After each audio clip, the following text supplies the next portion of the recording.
So now we will study this normal random variable. We can say it's a Gaussian random variable. It has a name Gaussian random variable. Now this is very important. It is the most important thing in the theory of probability, and we will be using this in the central limit theorem. What are the prevalent applications? If you are using something, then there has to be a prevalent application if it is said to be the most important thing in the probability. So this happens to be very convenient. It has a very convenient analytical properties, and also it is used in modeling the noise, which where the noise consists many and small noise terms.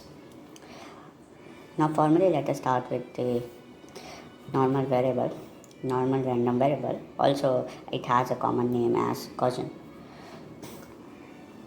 Having the PDF probability density function, we will start with a standard normal variable n 0, 1. We'll see what these 0 and 1 are. Now it has a PDF.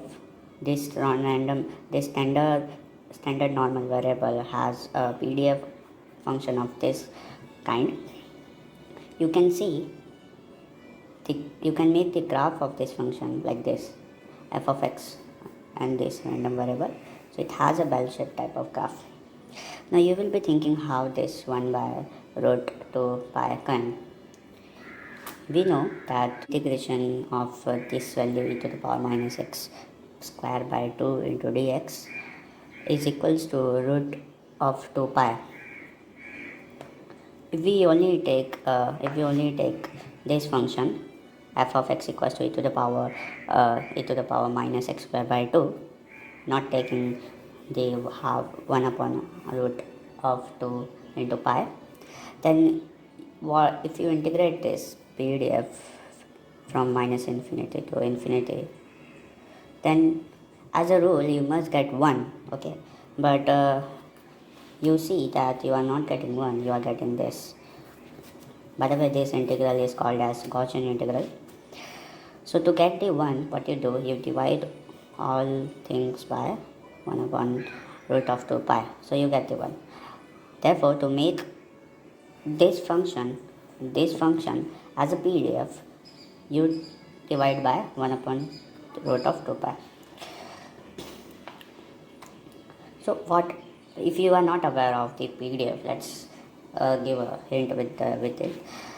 What PDF is, it shows the probability density of a random variable. For example, if I take random variable this unit x naught, then it shows what's the probability of occurring the random variable, what's the probability of occurring the event which corresponds to this random variable. So this is the probability density. Okay, that means f of x is actually equals to probability per unit length. That's what it means, right? Probability density per unit length. So it gives the probability density. You multiply with it dx, because in continuous random variable you take dx. It shows that as dx is very small, then it corresponds to x.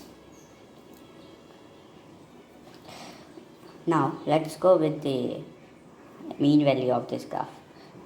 As I said, this is a standard normal variable.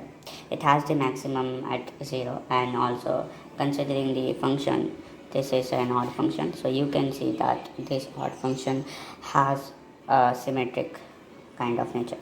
So half of the graph is symmetric to this half of this graph. And also by looking also you can find out the mean of the standard normal variable as to be 0. Also you can do this by calculating this function. Now var of x, variance of this random normal variable, standard normal variable, is equals to 1. How 1? You can calculate it by using this PDF and this e of x equals to 0.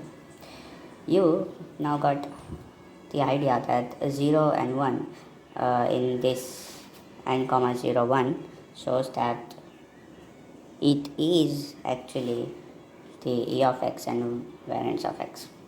Now let us look random variable is a graph with mu with having maximum at mu. You can see that mu shows e of x, sigma square shows variance of x. What we did, we just shifted this graph to left or right, depends on where the mu lies, and nothing else we did. You can see that the mean, as everything is symmetric, so you can see by just observation you can get this e of x equals to mu.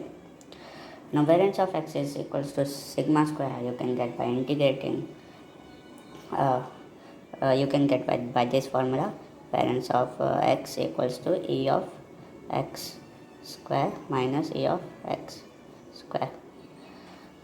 You can put this square and you can get it. I'm not going to show it. Now let's go with what's the role of sigma in the above formula.